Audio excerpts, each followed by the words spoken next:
Hi, I'm Carl Weber. Welcome to Video Aided Instructions English Grammar Series. This is the program on punctuation.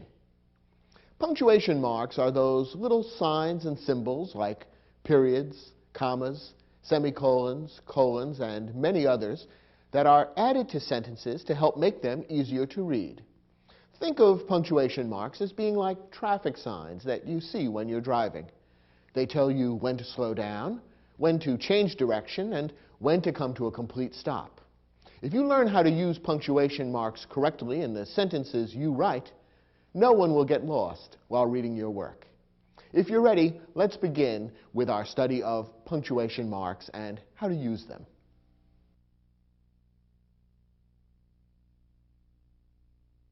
As you recall, there are 4 different kinds of sentences: declarative, interrogative, imperative, and exclamatory. Let's look at each of these 4 kinds of sentences and look at the kind of punctuation mark you need to use to end each type of sentence. First, use a period to punctuate the end of a declarative sentence. As you recall, a declarative sentence states a fact. The great majority of sentences in usual written English are declarative sentences, so most of the sentences you write will end with periods. Here are a couple of examples. It's raining outside. She is my sister. Both of these are declarative sentences. They state facts, and appropriately each one ends with a period, a simple dot.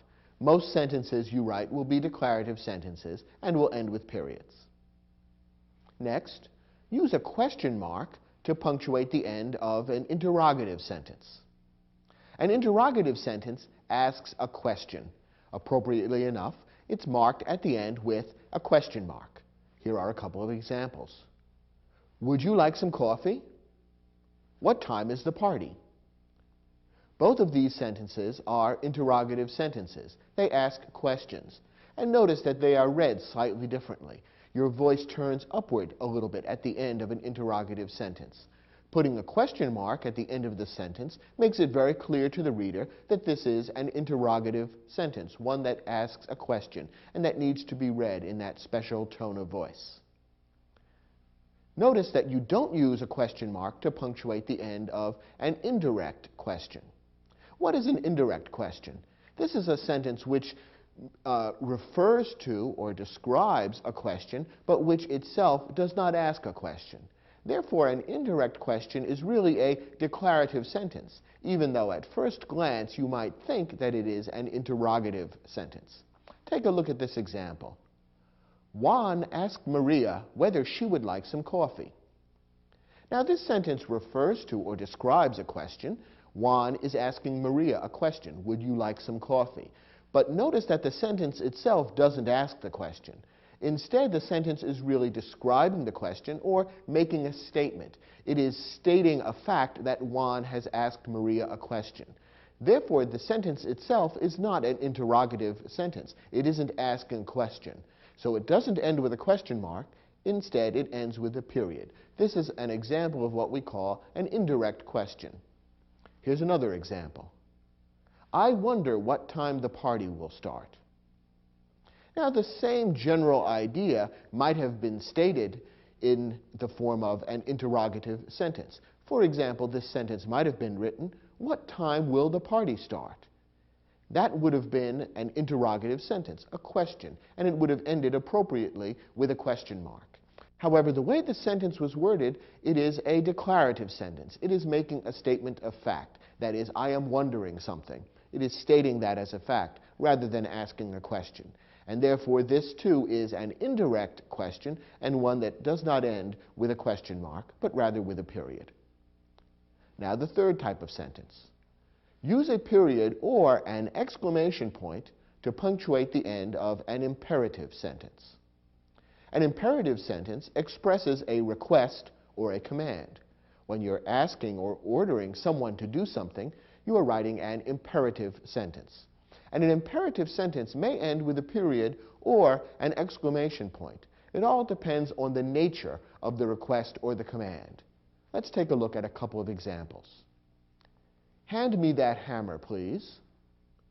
This is an imperative sentence because whoever has written or is speaking the sentence is expressing a request, asking someone else to do something. Since it's written in a quiet tone of voice and does not have a great deal of urgency or strong emotion built into it, it's appropriate to end it with a period. Most imperative sentences which express requests or commands will end with periods. Occasionally, however, a request or command will be uttered with a great deal of urgency or emotion, in which case an exclamation point may be the appropriate punctuation mark to use at the end of the sentence. Look at this example. Get out, quick! This might be spoken by a firefighter arriving at the scene of a fire, warning the people in the house to get out right away. This is a command that's being spoken with a great deal of urgency and emotion and a great deal of emphasis. For all these reasons, ending the sentence with an exclamation point is appropriate. The exclamation point is used in English to indicate that a sentence is being written or spoken with a great deal of feeling. You only want to use exclamation points where they're really appropriate. Certain types of commands do require exclamation points, although as we've seen, most do not. So an imperative sentence may end either with a period or an exclamation point, depending on the degree of urgency and emotion that's built into the sentence. You'll have to be the judge. Finally, use an exclamation point to punctuate the end of an exclamatory sentence. An exclamatory sentence is defined as one that expresses strong emotion or strong feeling. Therefore, by definition, it's appropriate to end an exclamatory sentence with an exclamation point. That tells the reader, this sentence has just expressed something that is very important with a great sense of urgency attached to it, and therefore you need to pay close attention to what it says. When you end a sentence with an exclamation point, you're telling the reader, pay attention. Here are a couple of examples of exclamatory sentences. The house is on fire. There's a message that, of course, contains a great deal of emotion and urgency, and it's appropriate to end it with an exclamation point. That's an exclamatory sentence. Here's another example. What a beautiful sunset. Now, here's a message that's much more positive. Rather than talking about physical danger, the person who speaks or writes this sentence is simply reflecting on the beauty of nature. However, because strong emotion is involved, an exclamation point seems appropriate. This, too, is an exclamatory sentence. So as we've seen, each of the four types of English sentences needs to be punctuated in a slightly different way. Most sentences are declarative sentences, and they will end with periods. But interrogative sentences need question marks. Imperative sentences may use either periods or exclamation points, depending on whether strong emotion is involved, and an exclamatory sentence ends with an exclamation point. In your study guide, we've provided an exercise which will enable you to practice using punctuation marks to end sentences correctly.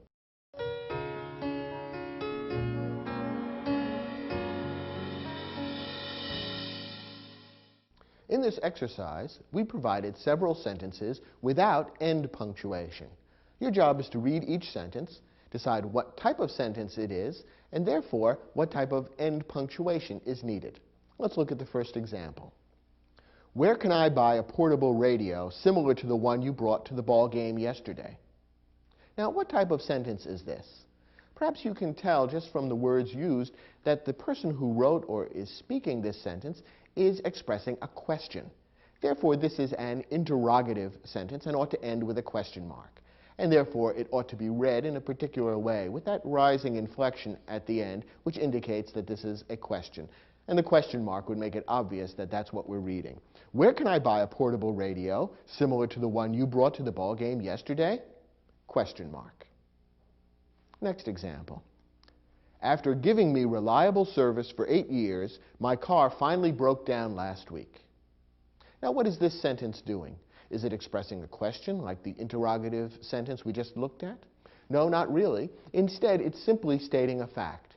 Therefore, this is a declarative sentence and ought to end with a period.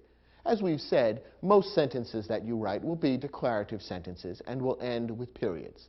Now, perhaps you were tempted to say this is an exclamatory sentence because it expresses a strong emotion, but that's not really appropriate. It's possible that the person who writes or speaks this sentence does have a strong emotion about the fact that the car broke down, but the sentence itself doesn't really speak about that strong emotion. It simply says that the car did break down. And remember, exclamatory sentences should be used rather rarely in your writing. Don't lean toward using a lot of exclamatory sentences. In most cases, treating a sentence as a simple declarative sentence and putting a period at the end is most appropriate, and that would be the correct answer for this question. Next, that's an incredible story. Now here we have a true exclamatory sentence. The person who speaks or writes this sentence is expressing a strong emotion. He or she is saying that the story that has just been told is one that's amazing, incredible, hard to believe, breathtaking. All of those are expressions of strong feeling. And therefore, it would be appropriate to treat this as an exclamatory sentence and end it with an exclamation point. And the sentence, if it were being read aloud, would probably be read in such a way as to convey that strong emotion. That's an incredible story. That's the way you read an exclamatory sentence, and the exclamation point is appropriate. Next example. I'd like to know why the senator voted against the appropriation bill. Now, what is this sentence doing? Is it expressing strong emotion? No, not really. Very mild emotion. Is it asking a question? Well, not really. You might be tempted to think of this as an interrogative sentence because the person who speaks or writes this sentence does have a question in mind. But notice that the question is being stated indirectly, not directly. For this to be an interrogative sentence, it would have to read something like, why did the senator vote against the appropriation bill? Then the sentence would be directly expressing a question. Instead, this is a declarative sentence because it only states the question indirectly. It states as a fact that I am wondering about something or I would like to know something. It is stating that as a fact rather than expressing the question directly. And remember, an indirect question is really a declarative sentence and should be ended with a period rather than a question mark. Next example. Let me have a copy of the paper you wrote for our art history class. What kind of sentence is this?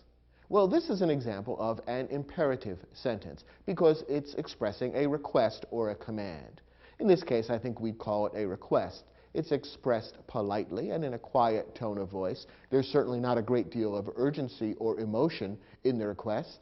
It's not like the order that the firefighter gives to get out of the house quick. Instead, this is a quiet, unemotional request, and therefore we would treat it appropriately with a period rather than an exclamation point. Remember that an imperative sentence may end with either one, depending on how strong the sense of urgency or emotion is. In this case, a period makes sense.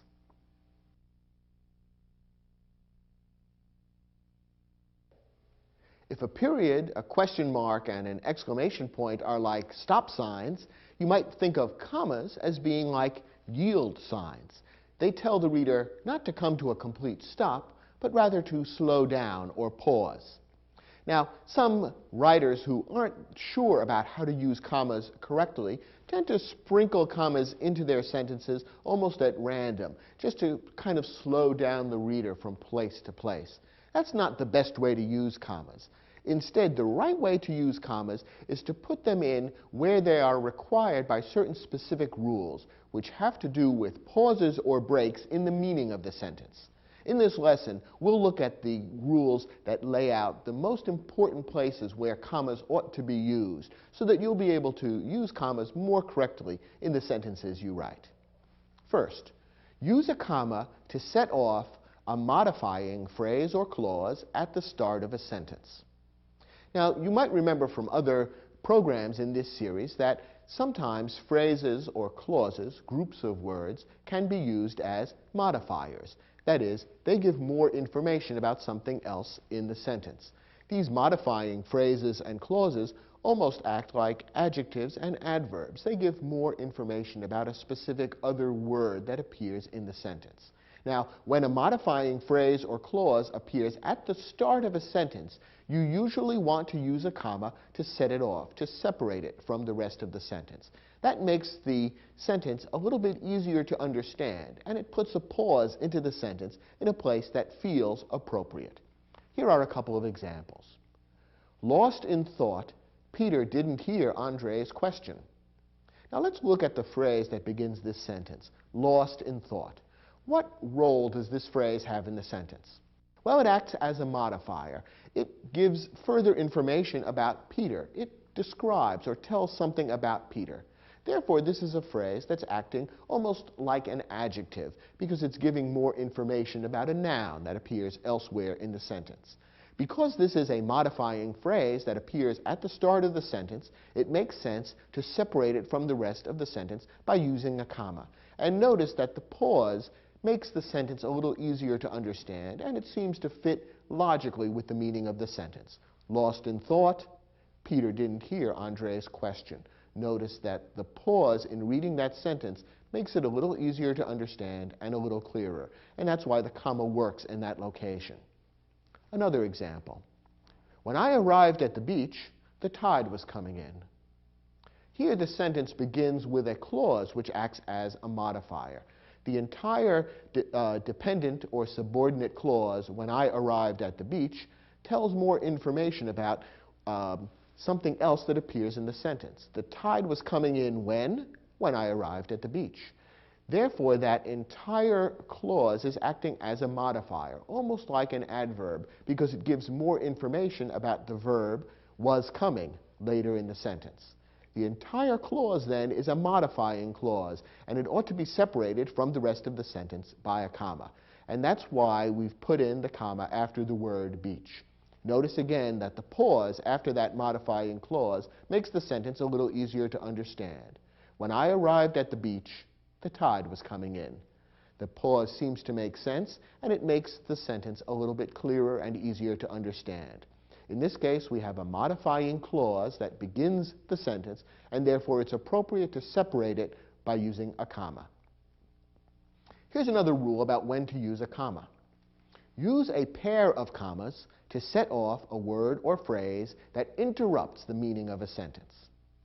Sometimes you'll write a sentence which has a main train of thought, but there's an additional fact or idea that you want to insert somewhere into the sentence because it's interesting and important, but not necessarily essential to the meaning of the sentence. We consider this group of words an interrupter, something that breaks into the main flow of the sentence. When you put in a group of words like this into a sentence which interrupts the main flow, set it off with commas, a pair of commas, one on either side. That signals to the reader, whoops, here's a little detour, don't get sidetracked, and it makes it easier for the reader to follow the complete meaning of the sentence. Here's an example. Harry Truman, the 33rd President of the United States, was born in Missouri.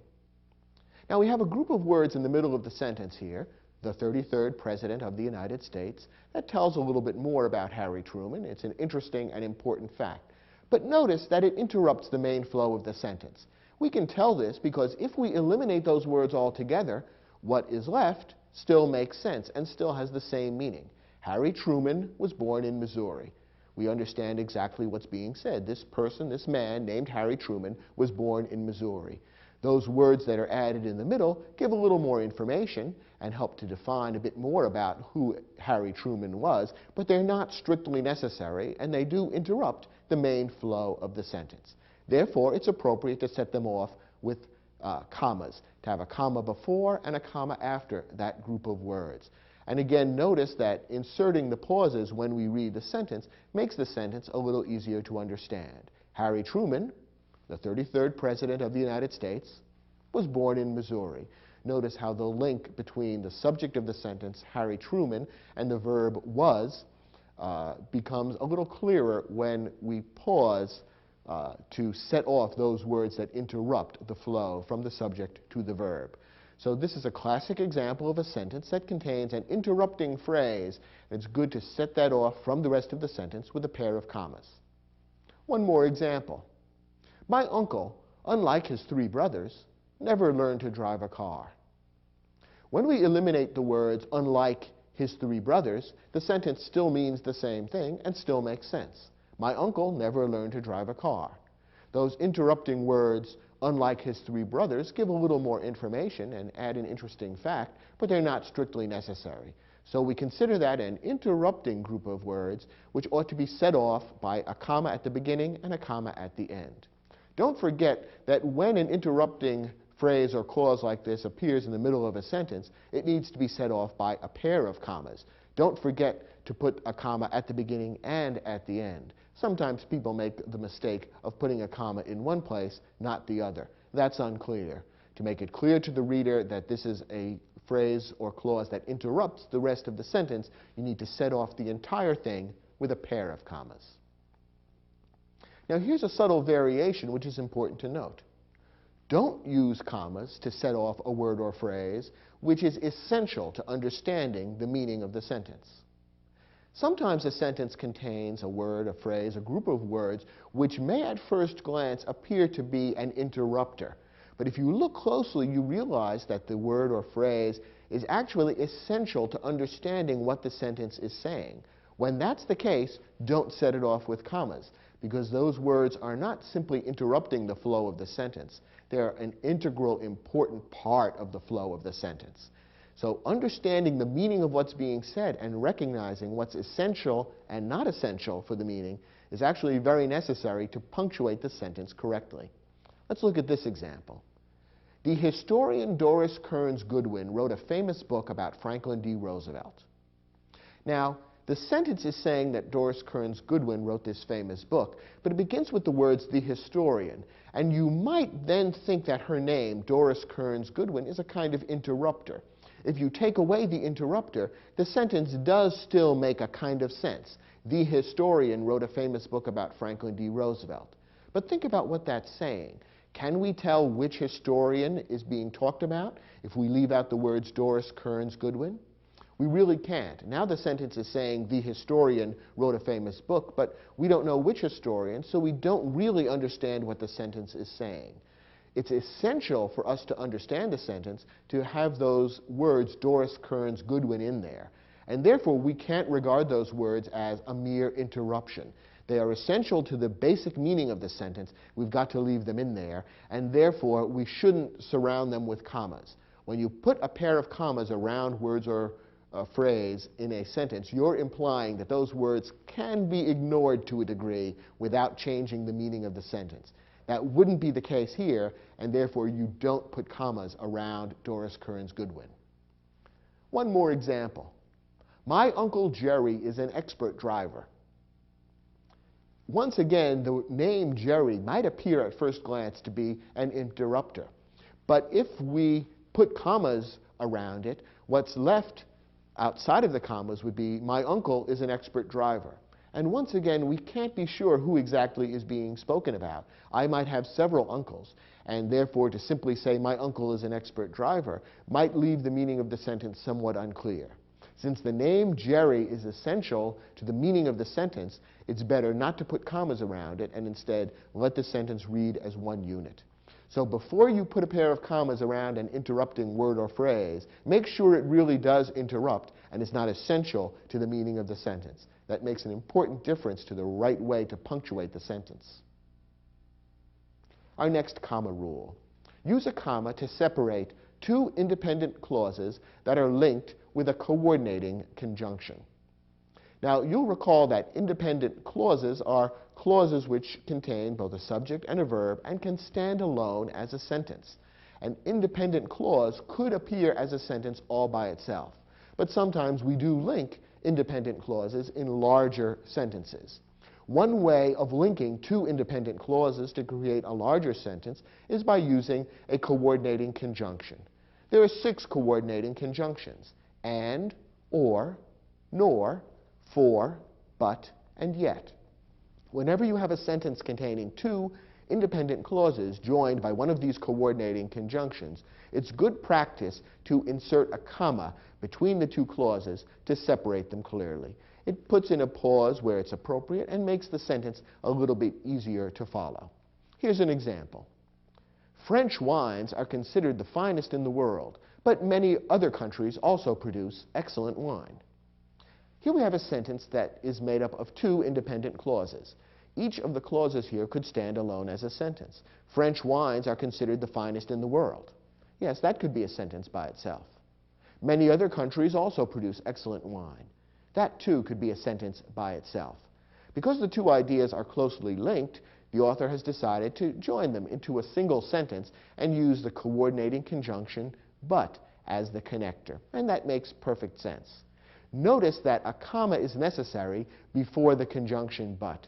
It puts a pause between the two independent clauses, which separates them. It makes it a little easier to follow the logic of the sentence, and it warns the reader, slow down a bit because we're about to change course, just like a yield sign on a highway. So when we pause slightly in reading that sentence, it's a little easier to understand, and the pause makes sense with the shift in meaning that's about to begin.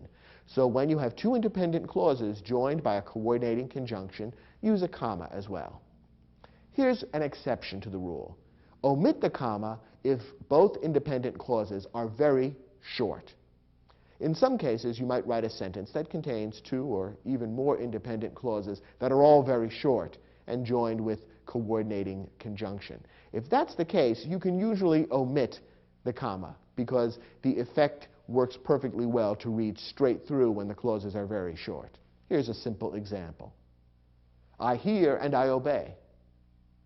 Here we have two independent clauses. I hear, I obey. And they're joined by the coordinating conjunction and. You could put a comma before the conjunction and if you want, but because the clauses are so short and the sentence is so quick and easy to read and understand, it doesn't really seem to be necessary. So this is an exception to the rule. You can omit the comma if both clauses are very short. Here's our last rule for using commas. Use commas to separate items in a list. When you're listing three or more items in a sentence, it makes the list much easier to read and understand if you separate the items with commas. Here's an example. The exhibit of Spanish art included paintings by Velázquez, Murillo, and Goya. This sentence contains a list of three Spanish painters whose work was included in the exhibit: Velázquez, Murillo, and Goya. To make the sentence easier to read, the author has inserted commas after Velázquez and Murillo. The comma that appears before the word and in this particular sentence has a special name. It's called the serial comma. And you actually have a choice as to whether to insert that one or not. Normally, when you create a list like this, you will have the word and before the last item in the list. And inserting the comma before the word and is actually optional. Some writers prefer to use it. Some writers prefer to omit it. Personally, I like to use it. I think it adds just a little bit of clarity to the sentence, but you wouldn't be wrong if you omitted it. However, the comma after Velázquez earlier in the list is absolutely essential. So use commas to separate items in a list. The final comma, the serial comma, may or may not be inserted. That's your choice. Here's a slightly different kind of list that also requires commas. Miriam drove up in a small, battered, rusty station wagon. Here we have a sentence that strings together a list of several adjectives, all describing the noun station wagon. What kind of station wagon was it? It was a small one, and a battered one, and a rusty one. So here we have three adjectives in a row, all added to describe a particular noun. Again, it's much clearer if you insert commas between the adjectives. So we have a comma after small and a comma after battered. Notice that you don't insert a comma after the last adjective. The last adjective here is rusty. Station wagon we consider one noun, even though it's made up of two words. Don't think that in this case the noun is wagon and station is another adjective. That's really not the case, because she didn't drive up in a wagon after all. It wasn't a particular type of wagon. It was a type of car that is known by one name, station wagon. So the noun here is station wagon, and the last adjective that precedes the noun station wagon is rusty. And you wouldn't put a comma separating that adjective from the noun station wagon. But you do have commas separating the other adjectives. So small comma, battered comma, rusty station wagon would be the right way to string together the adjectives here. So once again, we have a kind of a list. In this case, it's a list or a series of adjectives. And to make the sentence clearer and easier to read, insert commas after each of the adjectives except for the last one. There are some other instances in which commas might be used in sentences, but the rules we've just given you will cover the vast majority of appropriate places to use commas in your sentences. Turn to your study guide and try your hand at the exercise, which tests your understanding of these rules. When you're finished, come back and we'll look at those sentences together.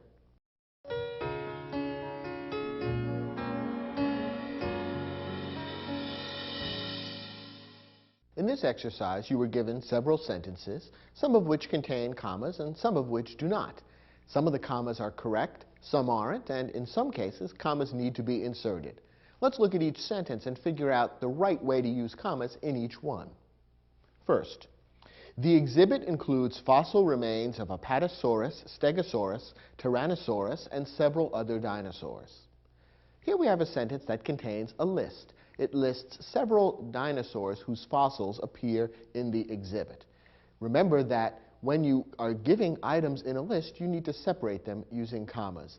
And I think you can see that the sentence will be clearer and easier to understand when those commas are inserted.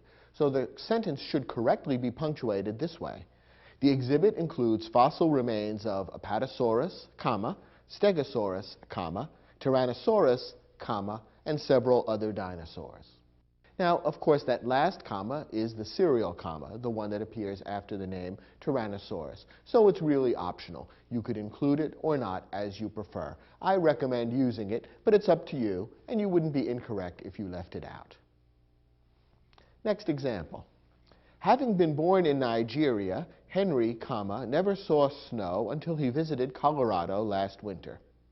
Well, there is a comma in this sentence, and we need to ask whether the comma is appropriate. We also need to ask whether there should be a comma somewhere else in the sentence. As it happens, this sentence should contain one comma, but the comma that it contains is actually in the wrong place. Let's take a look at the sentence more closely. Notice the opening words of the sentence. Having been born in Nigeria. What role do those words play in the sentence? What do they describe, or who do they give information about? Well, what those words do is modify the noun that follows, Henry. Those words act as a kind of an adjective, giving us more information about Henry. And since the sentence begins with a modifying phrase, we want to set off that phrase from the rest of the sentence with a comma. So there really should be a comma after the word Nigeria here. That would make it clear that the opening phrase is a modifying phrase, which should be separated from the rest of the sentence by a comma. Now, what about the comma that appears in the sentence after the name Henry? Is that appropriate or not? Well, it really doesn't fit any of the rules that we've seen in this lesson. There's no good reason to put a comma there, and in fact, it's better to not have a comma in a location like this. Notice that the comma in this case would help to separate the subject of the sentence, Henry, from the verb saw. And it's usually a bad idea to separate the subject and verb of a sentence unless it's necessary. Sometimes you will have an interrupting phrase between a subject and a verb in a sentence, in which case a pair of commas to set off the interrupting phrase is a good idea. But when that's not the case, it's better not to separate the subject and a verb in a sentence, and therefore the comma here really should be omitted. When we read the sentence with a pause in the correct place where the comma really belongs after the word Nigeria, we can see that the meaning holds together very clearly. Having been born in Nigeria, Henry never saw snow until he visited Colorado last winter. Now the sentence makes sense, and the ideas that belong together have been grouped appropriately. Next example.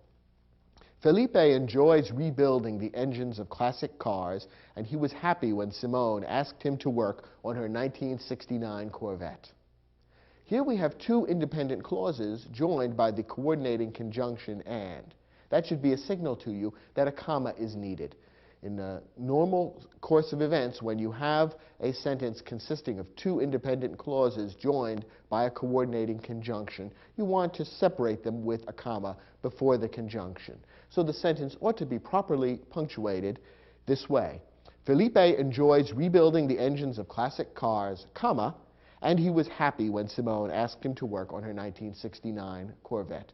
Notice again that the pause actually makes the sentence a little easier to read and a little clearer. So adding the comma helps the reader as well. Another example. Lake Placid, a ski resort in upstate New York, was the site of the 1980 Winter Olympics. And here we do have a comma after the words New York. Now, is that correct? Does the sentence need any other commas? Should this comma be omitted? Let's think about it. In this case, we have an interrupting phrase, a group of words that breaks into the main flow of the sentence.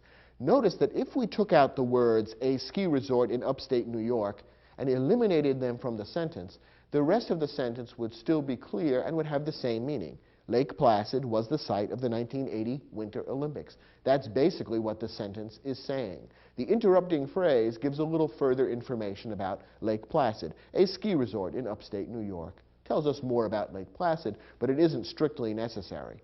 Therefore, it should be set off by commas on both ends. So the mistake that the writer of this sentence made was to put a comma at the end of the interrupting phrase, but not one at the beginning. It's a common mistake.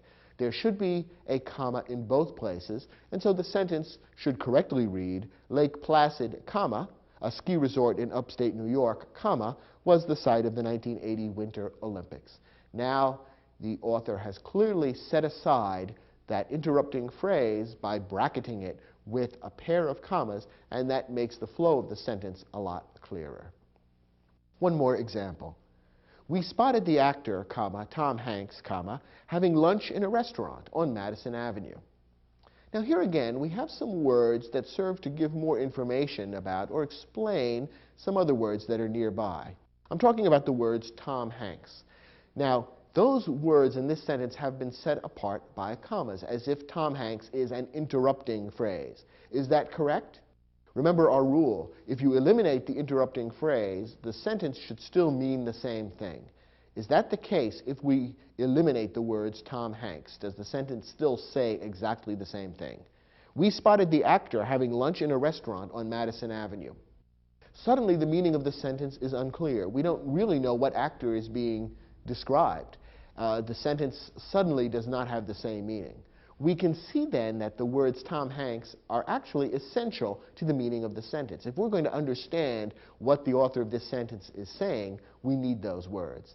Therefore, it's wrong to put commas around Tom Hanks. It's really not an interrupting phrase. Instead, it's a phrase which is essential to understanding the meaning of the sentence. The right way to punctuate this sentence is without any commas at all. We spotted the actor Tom Hanks having lunch in a restaurant on Madison Avenue. Notice that when we read the sentence without pauses, the meaning is much more clear and it all hangs together logically. So knowing where to put the commas in sentences like these requires that you really think about the meaning of the sentence and how the various parts fit together so that the commas can accurately reflect the meaning of the sentence and help your reader to navigate appropriately.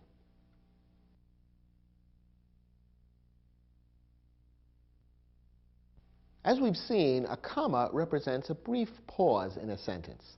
There are two other punctuation marks that are used to indicate pauses in sentences, which are a little more complicated than commas.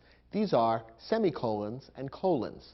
Understanding how to use them is a little tricky, but once you know the rules, you'll never get them wrong, and people will consider you very smart and a good writer. Semicolons and colons actually look similar. The only difference is that the colon consists of two dots, whereas the semicolon consists of a dot over what looks like a comma. So that's the difference between a semicolon and a colon visually. They're also used quite differently. In this lesson, we'll give you the basic rules for when to use semicolons and when to use colons. First, use a semicolon to separate two independent clauses where no coordinating conjunction is used. Now, we saw before that when two independent clauses are used to make up a sentence and they are joined with a coordinating conjunction, such as and or but, a comma is also used as part of the structure. In some cases, you might choose to take two independent clauses and simply join them in a sentence because the ideas are closely linked. you might do that without using a coordinating conjunction. When that's the case, you have to use a semicolon in between the two independent clauses. If you fail to use a semicolon, you will have created a run-on sentence, which will be an error. Notice that this is by far the most common use of a semicolon. So what that means is, as a general rule, whatever appears on either side of a semicolon should be an independent clause. That is, it should be capable of standing alone as a sentence. So whenever you use a semicolon, pause and make sure that what appears on either side could stand alone as a sentence. That should be the case. If that's not the case, chances are you're using the semicolon incorrectly. Let's look at an example. Dogs aren't permitted at the hotel. Therefore, we'll put Rex in a kennel for a week. Here we have two independent clauses which have simply been joined without using a coordinating conjunction. So the semicolon that appears after the word hotel is correct. Look at what appears on either side of the semicolon. You'll see that each of those clauses could stand alone as a sentence. Dogs aren't permitted at the hotel. Could that stand alone as a sentence? Yes. Therefore, we'll put Rex in a kennel for a week. That too could stand alone as a sentence. So we have what could be two independent sentences. But because the ideas are so closely linked and they really belong together, the author has chosen to join them in a single sentence. And the semicolon as a way of separating the two independent clauses is correct. One more example. In his last years, Matisse gave up painting. His final works are paper cutouts and collages. Once again, we have two independent clauses, so the semicolon that appears after the word painting is correct. Let's look at what comes before the semicolon. In his last years, Matisse gave up painting. Could that stand alone as a sentence? It certainly could. What about what follows the semicolon? His final works are paper cutouts and collages. That too could stand alone as a sentence. So in this case, the semicolon has been used correctly. So remember, whenever you are linking two independent clauses without a coordinating conjunction, you need to use a semicolon between them. And a semicolon should basically only be used when what appears on either side could be a complete sentence standing alone. Now, there are a couple of minor exceptions as to the use of semicolons. That is, a couple of instances when semicolons could be used without separating independent clauses. Here's the most important one. Use a semicolon to separate items in a list when the items themselves contain commas. This is a tricky one, and it doesn't come up terribly often, but often enough so that you ought to know the rule. As we saw in our lesson about commas, items in a list should normally be separated by commas. But there are times when you are writing a list that contains a number of lengthy items, the items themselves being so lengthy and complex that they actually contain commas or pauses. If you string those together, the whole sentence can become very complicated and difficult to read. Therefore, to add another layer of separation between the items, it can be a good idea to use semicolons to separate the items. Otherwise, you can't tell where one item begins and the next one ends. Let's take a look at this example, and you'll see what I mean. Among the leading figures at the Constitutional Convention were Thomas Jefferson, a planter from Virginia, Alexander Hamilton, an aide to Washington during the Revolution, and James Madison, a legislator from Massachusetts. Now, this is a long and fairly complicated sentence, but the key to understanding it is to realize that it is built around a list of three different people: Thomas Jefferson, Alexander Hamilton, and James Madison. And each of those three people is described using a phrase that is a kind of modifying or explanatory phrase, which, for clarity's sake, has been separated off by a comma.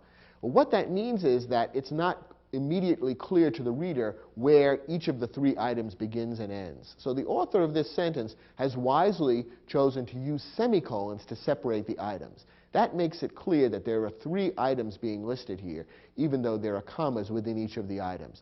So it's correctly punctuated this way: Thomas Jefferson, comma, a planter from Virginia, semicolon. That warns you that another item is about to begin. Alexander Hamilton, comma, an aide to Washington during the Revolution, semicolon. and James Madison, comma, a legislator from Massachusetts. So here's another useful place to insert semicolons when you're writing a list that contains lengthy items which themselves contain commas. In order to make it clearer where the items begin and end, separate them using semicolons. In this case, notice that the semicolons do not separate independent clauses. These are not groups of words that could stand alone as sentences. Most of the time, semicolons are used only for that purpose. But here is an exception which occasionally comes up and which you need to be aware of. Now let's turn to colons. Use a colon to indicate that what follows is equivalent to what precedes the colon.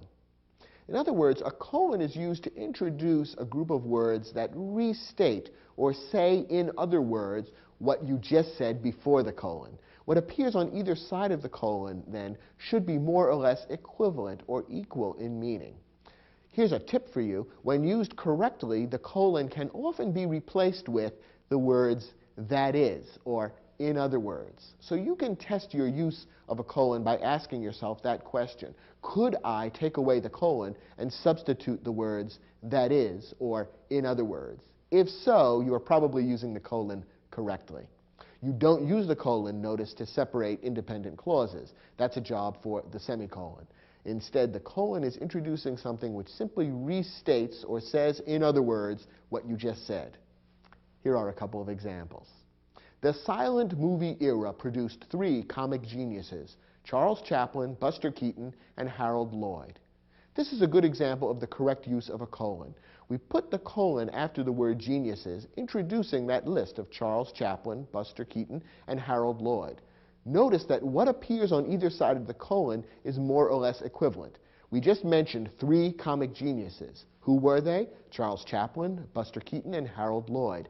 Those three names are equivalent to or equal to what was stated just before the colon, three comic geniuses. Let's try our tip, our test for using a colon correctly. Could we take away the colon and replace it with the words that is, or in other words? We could. The silent movie era produced three comic geniuses, that is, Charles Chaplin, Buster Keaton, and Harold Lloyd. The sentence reads better with a colon, but it does make sense to substitute the words that is for the colon. So that's a signal that we're using the colon correctly. One more example. I drove all night for only one purpose, to ask Annalisa to marry me. Once again, the colon is separating two things that are more or less equivalent in meaning. One purpose. What was that one purpose? To ask Annalisa to marry me. Those two things are the same. The purpose was the asking. The two things are equivalent. If we took out the colon and substituted the words that is, would it make sense? It would. I drove all night for only one purpose, that is, to ask Annalisa to marry me. So once again, we can see that we're using the colon correctly. Remember that the semicolon separates independent clauses. That's not the case with the colon. Instead, the test for using a colon correctly is whether the things on either side are basically equivalent or the same in meaning. If so, then a colon is correct. One last tip. Don't use a colon to separate words that clearly belong together, such as a verb and its object, or a preposition and its object. People know that a colon is used to introduce things, and so sometimes they get carried away and use colons where they actually interrupt the flow of the sentence and aren't really needed. Here are a couple of examples of incorrect uses of the colon, which you ought to avoid. Leanna gave her mother, colon, a scarf from Mexico. Here, the writer knows that a colon can be used sometimes to introduce something which is going to be described, and so he or she has put a colon after the word mother. But if you look closely, you see that the colon is really separating things that belong together. It's separating the verb gave from its direct object, scarf. The scarf is what Leanna gave.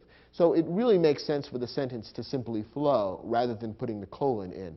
And the colon, in any case, could not be removed and substituted for the words that is. And what appears on either side of the colon is not equivalent. The mother and the scarf from Mexico are not equivalent. So for all those reasons, inserting a colon in this sentence is incorrect. And one more example. The new security plan was developed by, colon, the local police commissioner and the State Department of Safety. Once again, the colon has been used here as a kind of an introductory punctuation mark, and we've seen that colons can be used to introduce lists, as, for example, in the sentence we looked at previously, where the colon introduced the list Charles Chaplin, Buster Keaton, and Harold Lloyd. So the person who wrote this sentence is thinking, well, I have a kind of a list here, the local police commissioner and the State Department of Safety, so why not put a colon in front of it?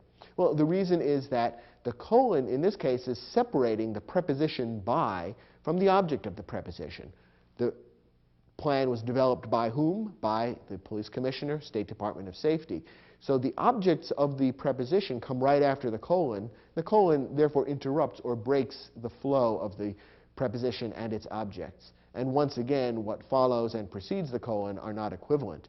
The new security plan was developed by is not equivalent to police commissioner, Department of Safety. So for all those reasons, the use of a colon in this instance is wrong. So remember our basic rule, the colon should introduce things that are equivalent to what precedes the colon, and you should be able to substitute the words "that is" for the colon and have the sentence still make basically the same sense and the same meaning. If that's not the case, then you're using the colon inappropriately. Okay, those are the basic rules for using the semicolon and the colon correctly. Try your hand at the exercise and see whether you've mastered those rules. When you're done, come back and we'll take a look at those questions together.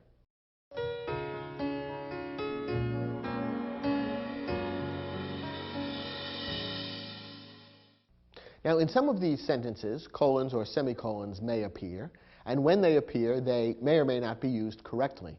In other instances, semicolons or colons ought to be inserted. So your job is to read each sentence and figure out what ought to be done about semicolons and colons. Let's look at the first example. To this day, millions of opera lovers consider one man the greatest singer of all time, Enrico Caruso, the renowned Italian tenor. Now, there are no semicolons or colons in this sentence. Do you think either one should be inserted somewhere? What about a semicolon? Remember that a semicolon would normally be used when you have two or more independent clauses joined without a coordinating conjunction. Could this sentence be broken down into two parts that could each stand alone as a sentence? No, not really. There's only one clause here. Opera lovers consider is the subject and the verb, and there's really only one independent clause, and therefore a semicolon wouldn't really be appropriate. But there is a place where a colon ought to be used, and that would be after the expression, the greatest singer of all time, colon, because what follows is equivalent to or a restatement of what comes before. The greatest singer of all time is who? Enrico Caruso, the renowned Italian tenor. So what comes before and after the punctuation mark there is basically equivalent in meaning. So a colon would be the appropriate punctuation mark to use. Notice that we could also use the words "that is" instead, and the sentence would mean very much the same thing. That's a good test as to whether a colon is appropriate or not. So to correct this sentence, after the word time, use a colon rather than a comma. Next example. If you see a parking spot on the street, put your car there. Otherwise, use a parking lot. Now, this sentence, again, doesn't contain any semicolon or colon. Does it need one? The answer is yes. In fact, as written, the sentence is actually an error. It's a run-on sentence. Let's break it down and see how that works. The sentence begins with a dependent clause or a subordinate clause, a clause that cannot stand alone as a sentence. If you see a parking spot on the street, it has the subject you, the verb see, and it begins with the subordinating conjunction if, which means that it can't stand alone as a sentence. What follows then is an independent clause, one that could stand alone as a sentence. Put your car there. Here the verb is put, the unspoken subject is you. It's telling you to do something, and it could stand alone as a sentence. Put your car there. And what follows is yet another independent clause, which could also stand alone as a sentence. Otherwise, use a parking lot. So we have a subordinate clause followed by two independent clauses, which are simply joined together without a coordinating conjunction or a semicolon. To be correct, we need a semicolon separating the two independent clauses. So the sentence would then read, if you see a parking spot on the street, comma, put your car there, semicolon, Otherwise, comma, use a parking lot. The semicolon is needed to separate the two independent clauses which are being joined together without a coordinating conjunction.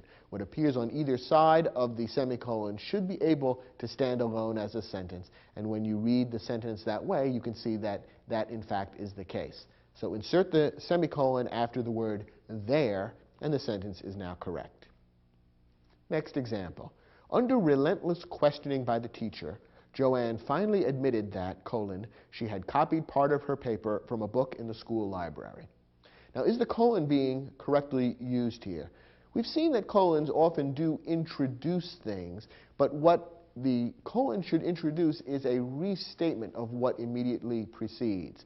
In this case, what follows the colon is, she had copied part of her paper from a book in the school library. Is there anything that comes before the colon that's equivalent to that or means basically the same thing? Not really. So in this case, the colon is really separating things that belong together. It's not introducing a restatement. And if you apply the test of could it be deleted and replaced with the words that is, or in other words, you can see the sentence wouldn't really make sense. Joanne finally admitted that, that is, she had copied part of her paper. No, that really doesn't sound right. So in this case, the colon is wrong and should actually simply be deleted so that the flow of the sentence would not be interrupted. Joanne finally admitted that she had copied part of her paper. Now the sentence connects the things that logically belong together, and the unnecessary colon no longer interrupts the flow of the sentence. Next example. At first, Columbus thought his ships had landed in India, semicolon. For this reason, he called the native people he encountered Indians. Now, is this semicolon correct? Remember that a semicolon is normally used to separate two independent clauses. Are these independent clauses, each of which could stand alone as a sentence? Let's read them and see. At first, Columbus thought his ships had landed in India. Does that sound as though it could stand alone as a sentence? Indeed, it does. It has a subject and a verb. It's independent in meaning and could stand alone as a sentence. What about what follows the semicolon? For this reason, he called the native people he encountered Indians. This too could stand alone as a sentence. It's also an independent clause. So we have two independent clauses that have been stuck together. You need a semicolon between them to separate them. So in this case, the sentence needs no correction. It's perfectly right as originally written. The semicolon is correct and necessary. One more sentence. 4 cities are being considered to host the World Soccer Championships, semicolon. Madrid, Spain, Seoul, South Korea, Sydney, Australia, and Bogota, Colombia. Okay, the sentence is a little hard to read, isn't it? That should tell you right off the bat that there's something wrong with the punctuation. And actually, there are a couple of problems. First of all, let's look at the semicolon that appears after the word championships. Is that a correct use of the semicolon? Again, normally what appears on either side of the semicolon should be able to stand alone as a sentence. Let's check that out.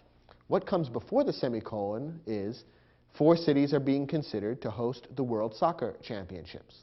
That could stand alone as a sentence, so that's fine. What follows the semicolon, however, is Madrid, Spain, Seoul, South Korea, Sydney, Australia, and Bogota, Colombia. Could that stand alone as a sentence? No, it's clearly just a list. So the semicolon is being incorrectly used here. What should be used instead of the semicolon? Well, here's a place where a colon could be used. We've seen that colons can be used to introduce lists, and what follows the colon is indeed a restatement of what comes before. What comes before the colon is the reference to 4 cities are being considered to host the World Soccer Championships. And what follows is a list of those 4 cities. You could indeed put in the words that is, or in other words, in place of a colon in that spot. So a colon should come after the word championships, not a semicolon. So that's the first change we need to make. Now, what about the list of cities themselves? You might have found this very confusing. It says that we're talking about 4 cities, but we've got a whole bunch of proper names here separated just by commas. Madrid, comma, Spain, comma, Seoul, comma, South Korea, comma, Sydney, comma, and so on. Now, if you didn't know anything about these names, you might think, well, what's going on here? It sounds like there are maybe 8 names being listed here, but there's supposed to be 4 cities. Madrid, Spain, Seoul, South Korea, Sydney. What's going on here? Well, if you know even a little bit about geography, you'll know that these are 4 cities that are being listed, in each case with the country where they're located. And you would normally list a city and a country with a comma in between them. So it's proper to describe the city of Madrid, Spain as being Madrid, comma, Spain. That's the city of Madrid in the country of Spain. So here we have 4 items in a list, each item containing a comma unto itself. So we have Madrid, comma, Spain, Seoul, comma, South Korea, Sydney, comma, Australia, and Bogota, comma, Colombia. Now, what do we do when we have items in a list, each of which contains a comma? For clarity's sake, this is the other instance where we would use a semicolon. We can separate the items in the list with semicolons just because the items themselves contain commas, and it's confusing if you only use commas. You can't tell then where one item begins and the next item ends. So the proper way to punctuate this list would be to use semicolons between the items, and that way it's easy to tell where each item starts. And the list would then read Madrid, comma, Spain, semicolon, Seoul, comma, South Korea, semicolon, Sydney, comma, Australia, semicolon, and Bogota, comma, Colombia. Now the list is clear, easy to understand, and we can tell where each of the 4 city names begins and ends. That's the other use of the semicolon, the exception to the rule that normally semicolons should only be used to separate independent clauses.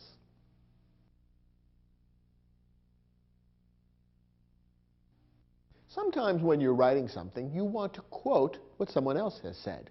This might happen, for example, in a short story or a diary where you're writing about an incident from life, either imagined or real, and you have characters who exchange dialogue, who talk to one another. It might also happen in an essay that you might be writing for a class at school where you want to quote what some other writer has said, or perhaps quote from a figure from history.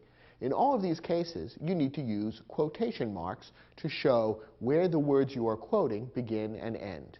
Here's the basic rule. Use quotation marks to set off the words in a direct quotation. Since the quotation marks have to indicate where the quoted words begin and end, quotation marks are always used in pairs, and they're sometimes referred to as opening and closing quotation marks, beginning and ending quotation marks. Any expression like that is equally clear and equally correct. The important thing to realize is that you always need both of the pairs of quotation marks. You need quotation mark at the beginning of the quotation and at the end, so it's very clear to the reader where the quotation begins and ends. Here's a simple example. "I have a dream," said Martin Luther King, Jr. The words that Martin Luther King, Jr. actually said were, "I have a dream." So to indicate which words those were, we put the opening quotation marks before I and the closing quotation marks after dream. You'll notice that we also have inserted a comma after the word dream, preceding the quotation marks. In a moment, we're going to look closely at the rules about that, but as a general practice, quotations are usually set off from the rest of the sentence with commas. There's no hard and fast rule about that, but that's what most writers do, and it's a safe rule for you to follow. The important thing at this point to remember is that the exact words of the quotation must be set off by a pair of quotation marks at the beginning and end of the quotation. Now, how exactly do you combine quotation marks with other punctuation marks? It can be a bit tricky. Here's the rule. Put periods and commas inside the closing quotation marks. Put other punctuation marks outside unless they themselves are part of the quotation. Before we go further, I should explain that the practice of putting periods and commas inside the closing quotation marks is what's done in the United States. In England and other countries where British practice is followed, the periods and commas often appear outside the closing quotation marks. But if you are writing and working in the United States, it's safe to put periods and commas inside the closing quotation marks, as we did a moment ago with our quotation from the famous speech of Martin Luther King, Jr. Notice that, however, other punctuation marks should be put outside the closing quotation marks unless they themselves are part of the quotation.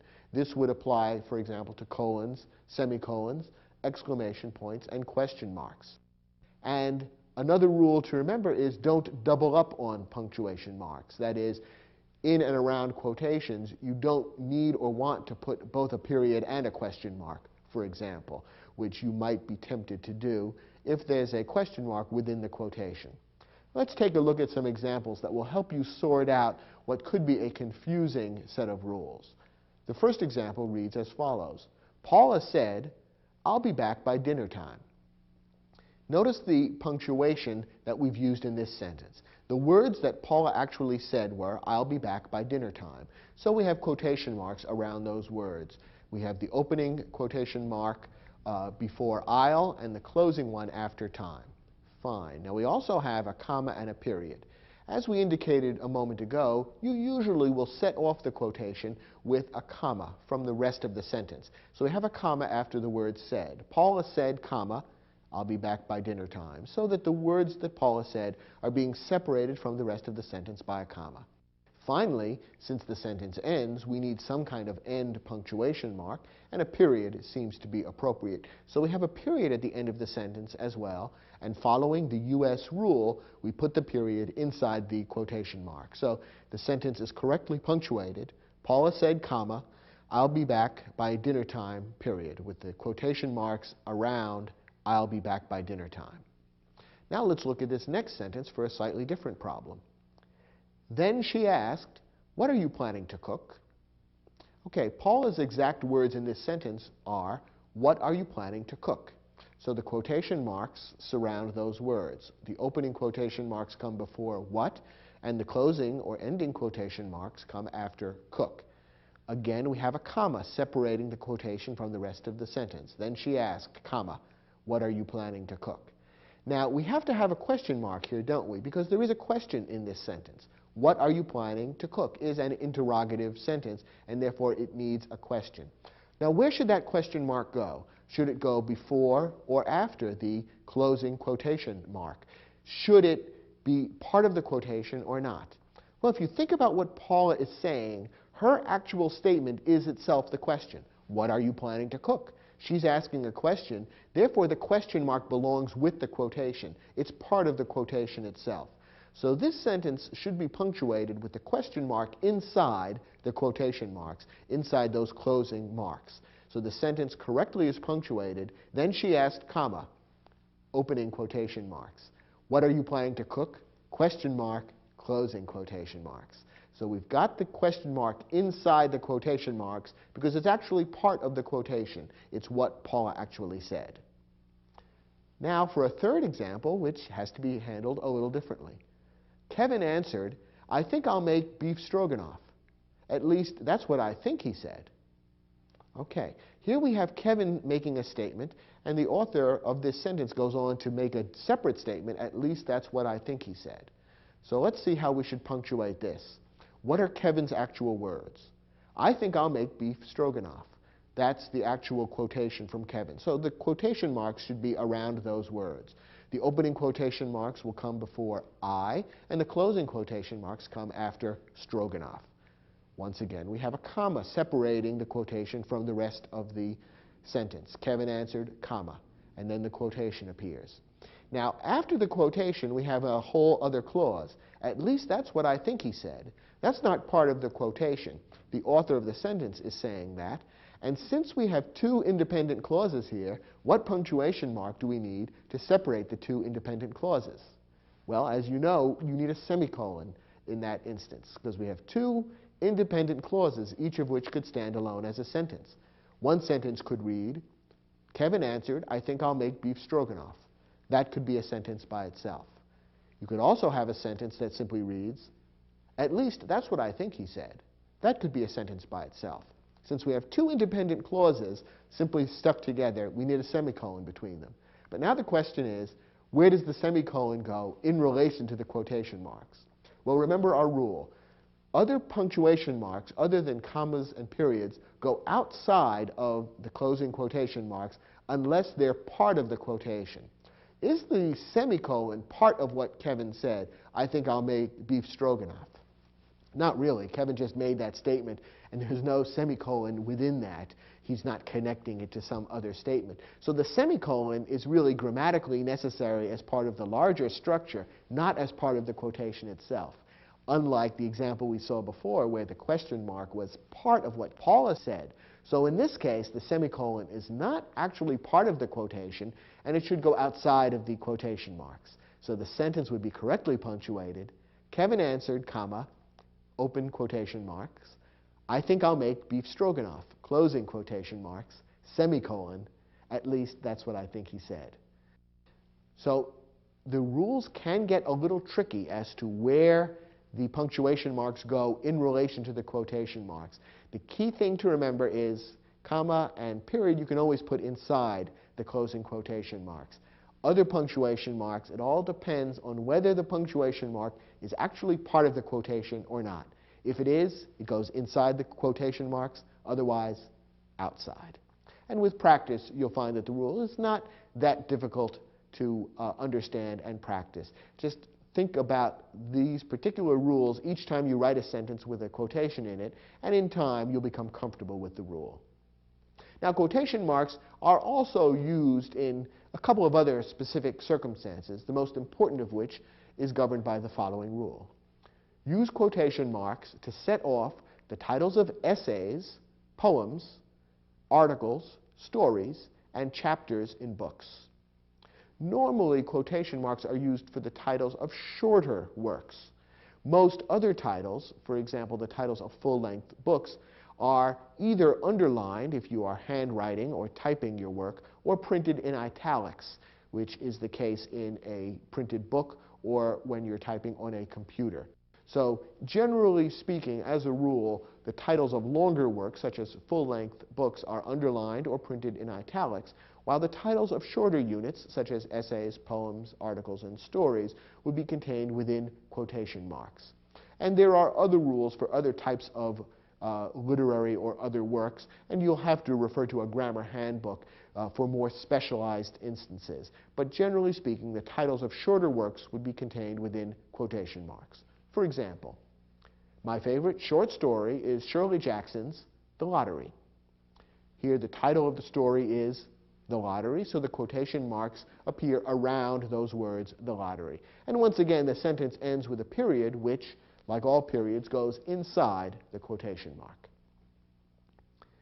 Use single quotation marks to set off the words in a quotation within a quotation.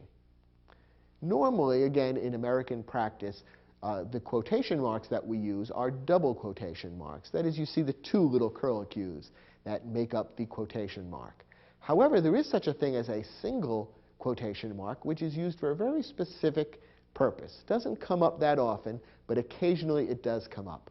Once in a while, within a quotation, there is a quotation. That is, within the quoted words, the person who is saying those quoted words is himself quoting someone else. When that's the case, you need somehow to set off that inner quotation from the larger outer quotation. And it would be a bit confusing if you simply use the same kind of quotation marks, because after a while people would become confused. Is this the quote within the quote, or is it just the larger quote? Therefore, the practice that has evolved over time is to use double quotation marks for normal quotations, and in the unusual circumstance where there is a quotation within a quotation, to use single quotation marks to set that off. Here's an example of how that might look.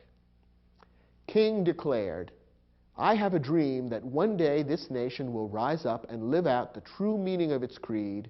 We hold these truths to be self-evident, that all men are created equal. Okay, we're returning again to the famous speech on civil rights by the great African-American leader, Martin Luther King. And in that speech, Martin Luther King did himself quote other famous words. In this particular quotation, Martin Luther King was quoting from the Declaration of Independence. The words from the Declaration of Independence that Martin Luther King was quoting were, we hold these truths to be self-evident, that all men are created equal. So this particular sentence is quoting Martin Luther King, who in turn was quoting another literary work. So here's how the quotation marks have to work. We put normal double quotation marks around all of King's words, starting with "I have a dream" and ending with the end of the sentence, that all men are created equal. Because all of that is what King said as he got up on the podium on that important historical day. All of that is what King said, so all of that is contained within the double quotation marks. But then within the quotation, where King was himself quoting the Declaration of Independence, we use the single quotation marks to set off those words and make it obvious to the reader where the quotation within the quotation begins and ends, which does mean that at the end of the sentence, the single and double quotation marks appear together. It's a little tricky, and you have to look closely to see what you're seeing, but that's the right way to do it. So the sentence is correctly punctuated this way: King declared, comma, opening double quotation marks, "I have a dream that one day this nation will rise up and live out the true meaning of its creed, comma, opening single quotation marks. We hold these truths to be self-evident, that all men are created equal, period, closing single quotation marks, closing double quotation marks." And that's the way the sentence should be constructed. Will this come up often in your writing? Not at all. But it will occasionally happen, and when you're reading, you'll see sentences written this way. So it's important to understand the rule, not only for your writing, but also so that when you're reading written works, you'll understand exactly how the quotation marks work. Finally, quotation marks are often misused. Don't use quotation marks for emphasis or to cast doubt. Here are a couple of examples of ways that you'll see quotation marks used, which are really not right. In one case, it's actually wrong, and in the other case, it's kind of a sloppy or lazy use of quotation marks. Our first example, which is strictly wrong, is sometimes you'll see signs in stores or other locations that read something like this: "Special today, quote, fresh corn on the cob." The author of this sentence is trying to emphasize the word fresh. He's trying to say, wow, it's really fresh. You really want this corn on the cob. But by putting the quotes around the word fresh, he's making it sound as though he is quoting some other source, that the word fresh comes from someone else, which doesn't really make sense. If the author of this sign wants to emphasize fresh, perhaps he could underline it or even print it in a different color. But quotation marks are really only used to mean these are words that I am borrowing from some other source. It doesn't really make sense to use them for emphasis, as people often carelessly do when they're writing things like signs. If you find them in your own papers, that's wrong. Correct that. And here's another example. If the English always seem grouchy, it's probably because of their country's, quote, beautiful weather. Sometimes people will use quotation marks this way in order to indicate a slightly different meaning, to say, well, I don't really believe that this is true. It's a way of casting doubt or making fun of what's being said. And sometimes, even in conversation, people will hold up their fingers and wiggle them to say, quote, as if to indicate that there's some doubt about what is being said. Like, oh yeah, that was a great concert. You see, it's a way of being sarcastic. But it's not a very clear or effective way of communicating the meaning. And so you should avoid using quotation marks in this way. It's a somewhat lazy way of trying to be sarcastic or ironic or cast some kind of doubt on what you're saying. In this case, it doesn't really work very well as a piece of writing, and the author would be better off simply straightforwardly saying what he's trying to say. If he's trying to say that English weather is always gloomy, drizzly, and chilly, he ought to say that rather than saying, quote, beautiful weather. The point would come across much more clearly that way. So avoid that careless and sloppy use of quotation marks. You do see it from time to time, but it's not really good writing. Okay, we have an exercise that will test your ability to use quotation marks correctly. Turn to your study guide, and when you finish the exercise, come back and we'll see how well you did.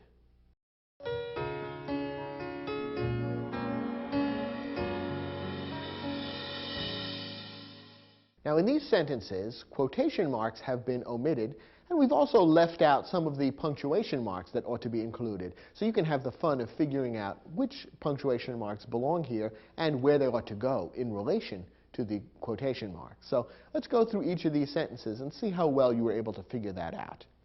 First, as Robert Frost remarked in his poem, Mending Wall, good fences make good neighbors. Now, there are actually two things in this sentence that need to be enclosed within quotation marks. There's the quotation itself, the words that come from the poem. The quotation is, "Good fences make good neighbors." So we want to put double quotation marks, normal quotation marks, around that entire sentence. So we'd have opening quotation marks before good and closing quotation marks after neighbors.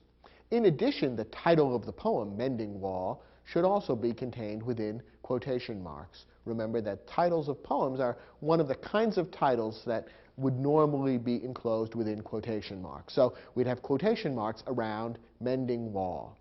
In addition, we do need to add a period at the end of the whole sentence because, after all, sentences need to end with some kind of punctuation mark, and a period would make sense. And the period would go inside the final closing quotation marks because that's what we do with periods. So the sentence would ultimately be correctly punctuated like this. As Robert Frost remarked in his poem, opening quotation marks, "Mending wall, comma, closing quotation marks," opening quotation marks, "Good fences make good neighbors," period, closing quotation marks. Let's look at our next example. What did Emerson mean when he wrote the words, "I hate quotations, tell me what you know"? Ralph Waldo Emerson was a famous 19th century writer, and it's ironic that one of the most famous quotations from his work is this statement about hating quotations, but that's the way it is. Now we have to figure out how we're going to punctuate this sentence, and doing so will prove to be a little bit tricky. First, let's figure out where the quotation is. That is, what are the words that Emerson actually said, which should be enclosed in quotation marks? Well, Emerson's words were, "I hate quotations, tell me what you know." So we want to put quotation marks around those sentences. So we will have opening quotation marks in front of I and closing quotation marks after the word know.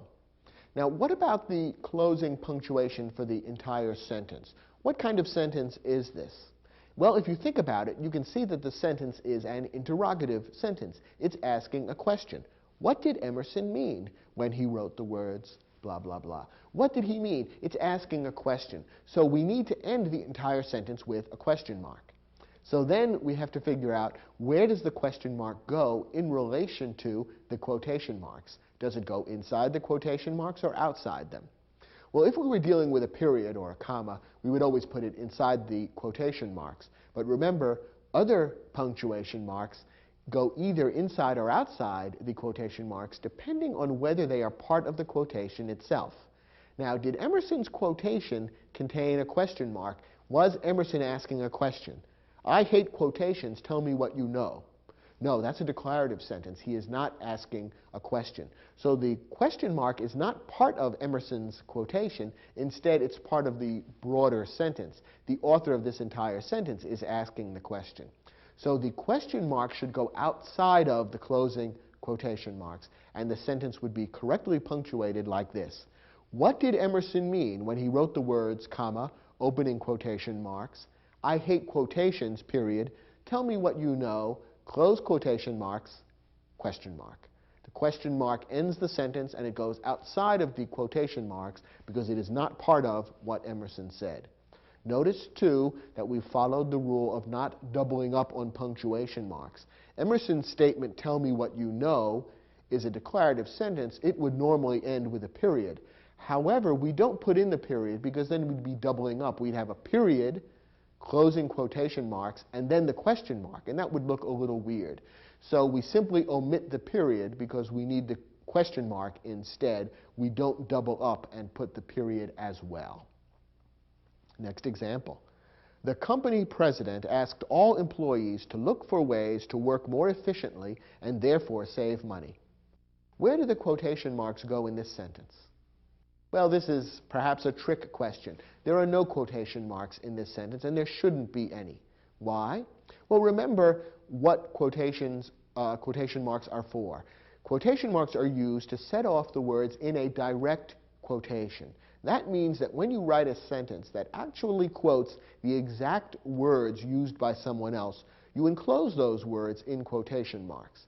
This sentence is not a direct quotation. Actually, it's an example of an indirect quotation.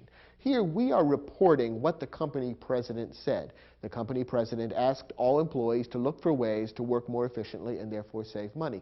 It is a report of something that was said. So in that sense, it's a quotation, but it's an indirect quotation because the exact words are not being reported. If they were, we would have a true quotation, a direct quotation, which would have to be enclosed in quotation marks. So, for example, suppose the sentence read something like this. The company president said, all employees should look for ways to work more efficiently and therefore save money. Now we would be quoting the exact words actually spoken by the company president, and we would enclose those in quotation marks.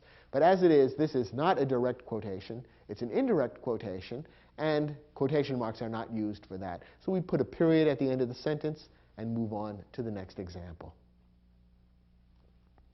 Churchill ended his stirring wartime speech with the words, "Let us therefore bear ourselves so that men will say, this was their finest hour." Okay, here's another slightly complicated example. And by the way, for purposes of this exercise, we've slightly shortened the actual quotation from Churchill. So if you ever look up the actual speech, you'll see the words are a little different.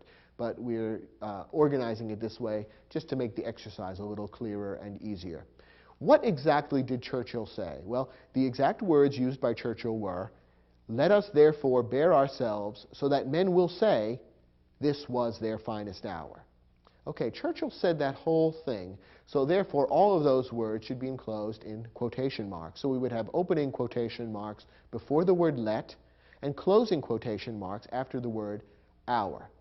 However, we notice there's something else going on within this quotation. Churchill himself is quoting other words. He is quoting what men in the future might say about the people of today. And what might those men of the future say? They would look back on the people of Churchill's own historical time and say, this was their finest hour. So Churchill is imagining what the words of a future person might be and quoting them within his quotation. So we have here that unusual situation of a quotation within a quotation. So here is where single quotation marks need to be used, and we'll put the single quotation marks around the words, this was their finest hour. And we will also use a comma to separate that quotation from the broader quotation. And finally end the whole thing with a period inside all of the quotation marks, because that's where periods always go.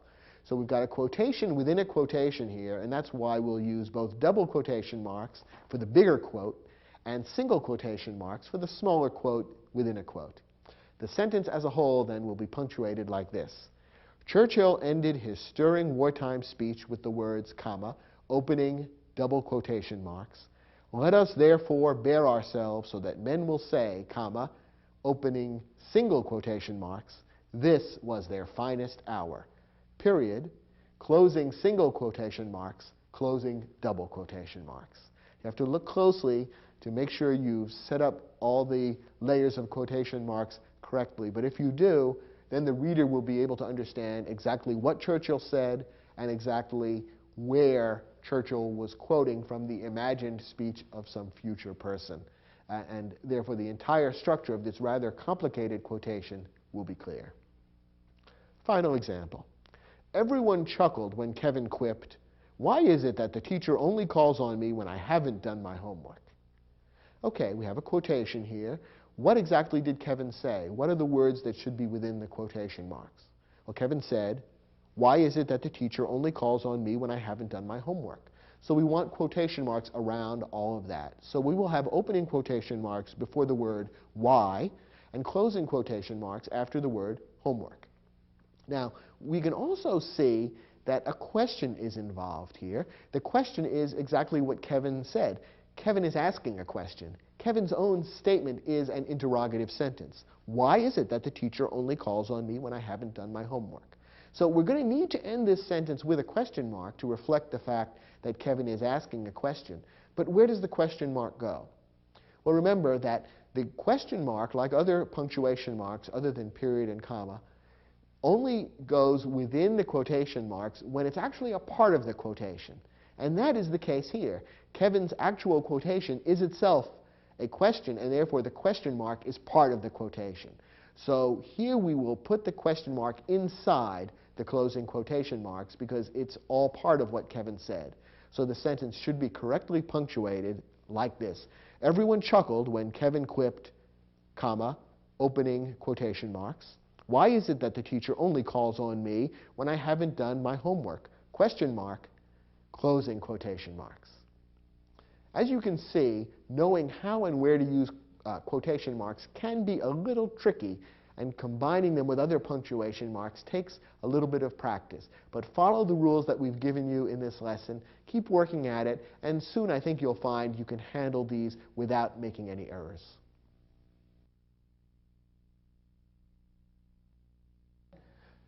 The punctuation marks we've looked at so far, the period, the question mark, the exclamation point, the comma, the semicolon, the colon, and quotation marks, all of these are by far the most common and important punctuation marks. There are a few other marks, though, that you ought to know how to use, even though as a writer you're better off using them relatively infrequently. So the punctuation marks that we're going to talk about in this lesson are ones that, generally speaking, you should avoid using a lot. Some writers do use these punctuation marks heavily, and usually that has a bad effect on style. Nonetheless, it's important to know about them, and we'll cover them briefly in this lesson. First, parentheses. Parentheses, like quotation marks, always have to be used in pairs. They're those little curved symbols, and parentheses are used to set off words or phrases that interrupt the meaning of a sentence. Now, we've already seen that pairs of commas can be used to set off words that interrupt the meaning of a sentence. Parentheses would mark a stronger interruption. The words within parentheses should truly be relatively unimportant or non-essential for the meaning of the sentence, and almost words that the reader could ignore and still capture the gist of the meaning of the sentence. So only use parentheses when you want to insert some additional words or an additional fact or idea that's relatively unimportant, but you just want to kind of toss it in to the sentence. Here are a couple of examples of how parentheses could be used. Everyone in Los Angeles, at least everyone I know, seems to be writing a screenplay. Here the point of the sentence is that everyone seems to be writing a screenplay, and the author just briefly interrupts himself or herself to say, well, everyone I know is included. Maybe it's not true of everyone. It's not a terribly important aside. It's a little idea that's just being kind of thrown in to add a little bit of color to the sentence. Not very important, and that's why putting it within parentheses is probably appropriate. Another example. John Lennon, 1942 to 1980, was a member of the Beatles, the most famous group in the history of pop music. Okay, the author wants to give you a basic piece of information about John Lennon, and while he's at it, he thinks, well, I might as well throw in John Lennon's birth and death dates. That might be useful to the reader. And rather than write a whole separate clause or sentence about that, I can easily insert those dates just by putting them within parentheses after the name John Lennon. And very often in encyclopedias or other reference works, you will see a parenthetical insertion used for just this purpose, to stick in an additional piece of information in a way that's unobtrusive and which the reader can ignore or look at if they're interested. So here's another good example of how parentheses can be used. Some people get into the habit of using parentheses a lot in their writing, and that's not too good because then sentences constantly feel like they're breaking apart and being interrupted. So avoid using parentheses a lot, but once in a while, for a statement that's truly an aside like this, you can use them. Another punctuation mark that's used for an abrupt break is a dash. Use a dash to indicate an abrupt break in the meaning of a sentence. A dash should feel like a more sudden and sharp break or interruption in the sentence than a comma, semicolon, or colon. In fact, when you use a dash, you should really only use it when there's a sudden change in the sentence, in its tone, its feeling, or in the meaning of the sentence. Here's an example. Someone had taken the file from the mayor's desk, but who? Notice how those last two words suddenly change the statement from being simply a statement of a fact that someone had taken the file, to suddenly turning the sentence into a kind of a mystery. Who had taken it? There's almost a sudden air of danger or urgency added by those last couple of words. This is the kind of sentence that you might read in a mystery story where the author is introducing one of the important clues that will lead to the criminal. So in order to set up that tone of a sudden shift from a rather straightforward statement of fact into an atmosphere of mystery or danger, the dash has been used. And that's an example of how a dash indicates an abrupt break in the meaning of a sentence. Now, sometimes authors use pairs of dashes to surround interrupting material. As we've already seen, both pairs of commas and parentheses can be used to surround interrupting material. When you use dashes to do it, again, it feels a little bit more abrupt, and it's somewhat more informal in feeling. So if you were writing something rather informal, such as a story, for example, or a letter to a friend, using dashes can work perfectly well in this context. But for writing a paper for school, for example, or a report for work, you might prefer to use either commas or parentheses. But here's an example of how dashes could be used in pairs to set off material that interrupts the main flow of the sentence. Parker claimed, with some justification, that his enemies were being hypocritical.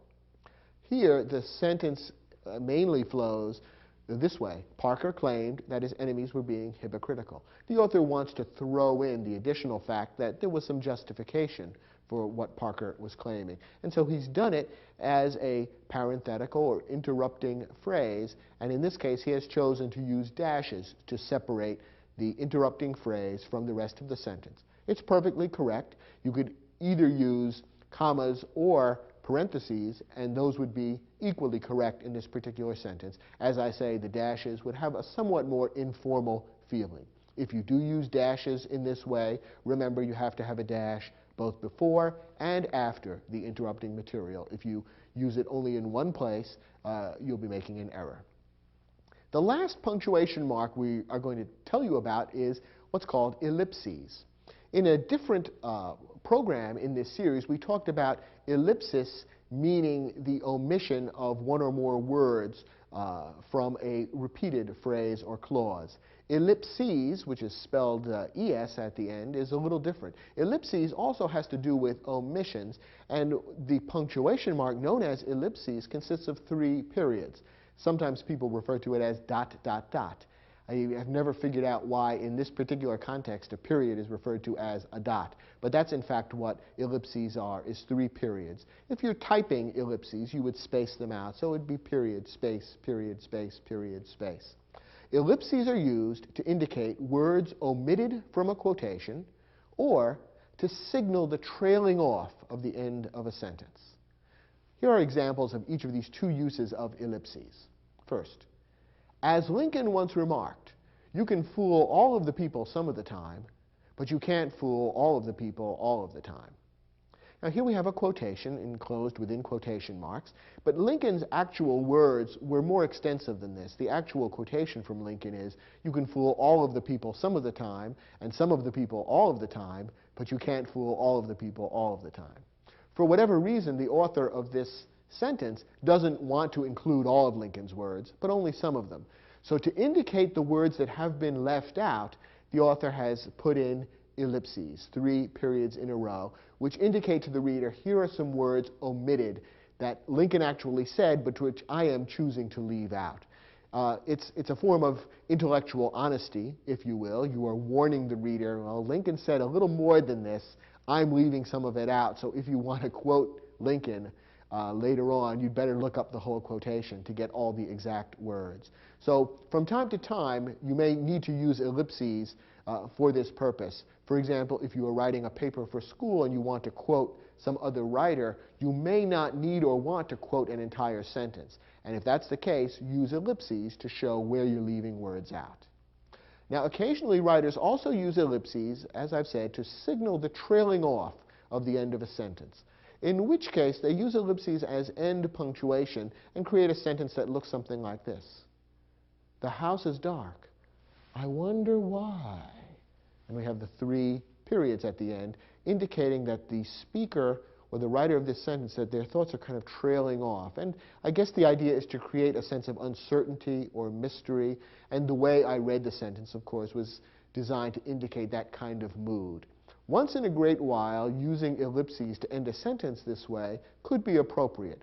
But again, some people get into the habit of using ellipses continually in their writing as a way of ending sentences. And it gives the feeling that they're a little too lazy to figure out exactly how they want to end the sentence. Do they want to end it with a period, a question mark, an exclamation point? What's the link between one sentence and the next? It creates somewhat of a vague feeling, almost as though there's fog creeping in between the sentences. So use this very sparingly, once in a while in an appropriate context where you really want to suggest that the sentence is drifting to an end rather than coming to a complete halt.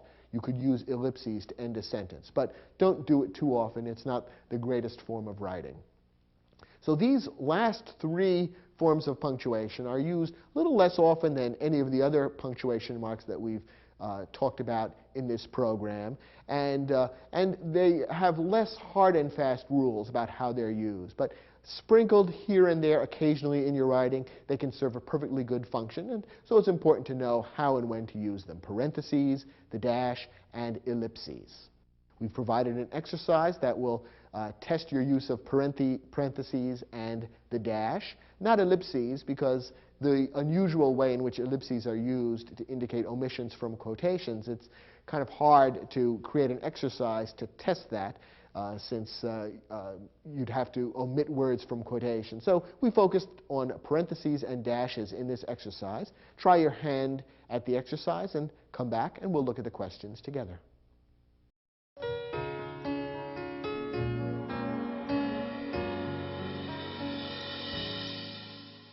In this exercise, we've given you some sentences where either parentheses or dashes could be used, and we've even suggested at the end of the sentence which might be appropriate. And in fact, because these punctuation marks are used without very hard and fast rules, you could actually interchange them to some extent. So we've told you which one we think you might want to use in a particular sentence, and your job is just to figure out how and where to use them. Let's look at our first example. Because the following day, Wednesday, was the 1st of June, Loretta's rent payment was due.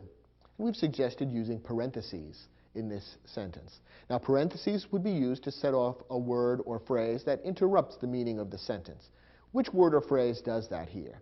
Well, in this case, the word Wednesday gives a little additional information. It tells you specifically what the following day was, and might make the story a little easier for someone to understand or to follow.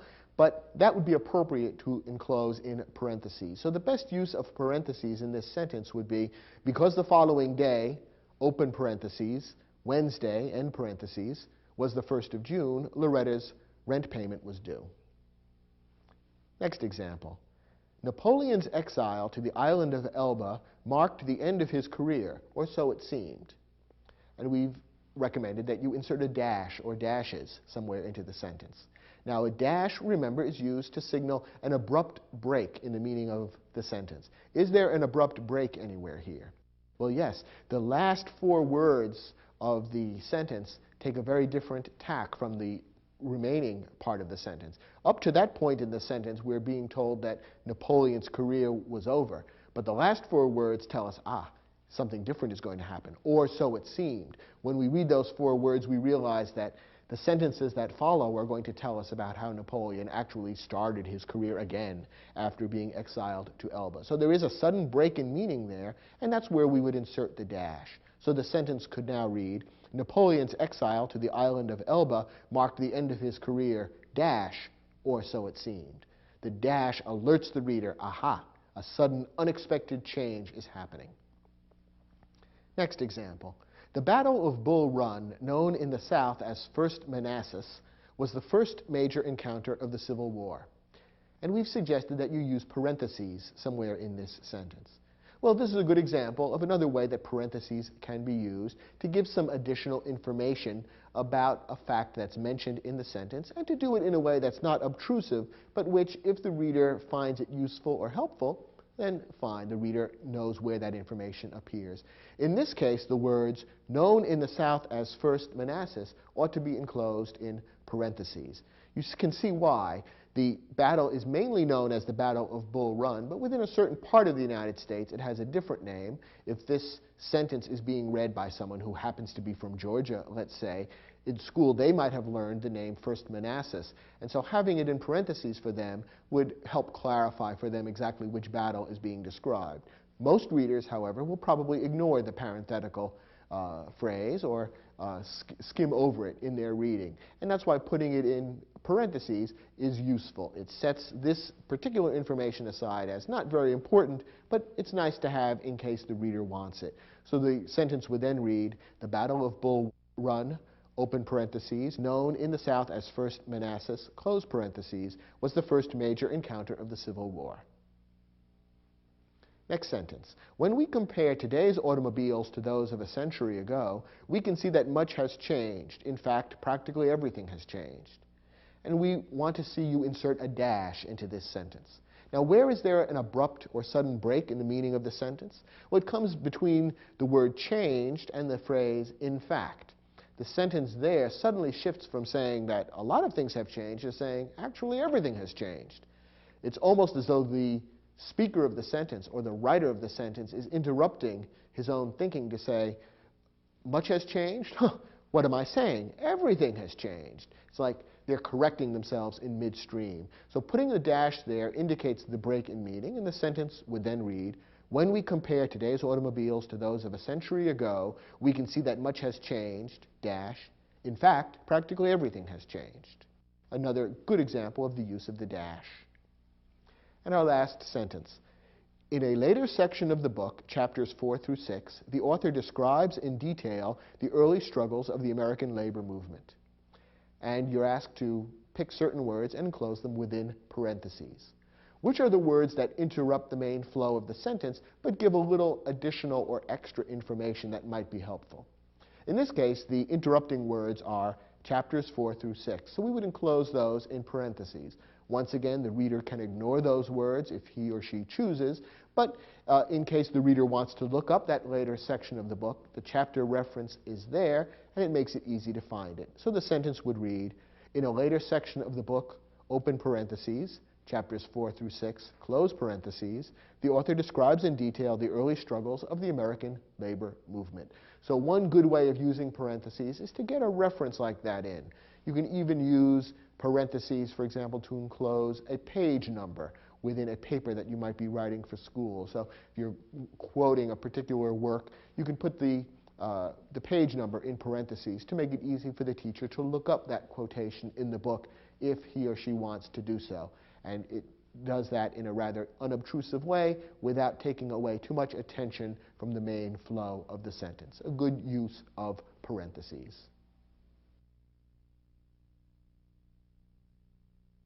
Earlier in this program, I suggested that punctuation marks could be thought of as being like traffic signs. They tell you where to slow down, where to come to a complete stop, and where to change direction. That's a good comparison, but here's another one.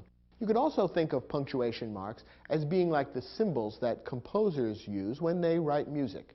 Symbols such as rests, or the symbols that indicate an increased volume or decreased volume, speeding up or slowing down. The punctuation marks tell the reader exactly how to read the sentences and the paragraphs that you write. They tell the reader which points need greater emphasis, which ideas belong together, which ideas should be separated, and when there's an abrupt change in the meaning.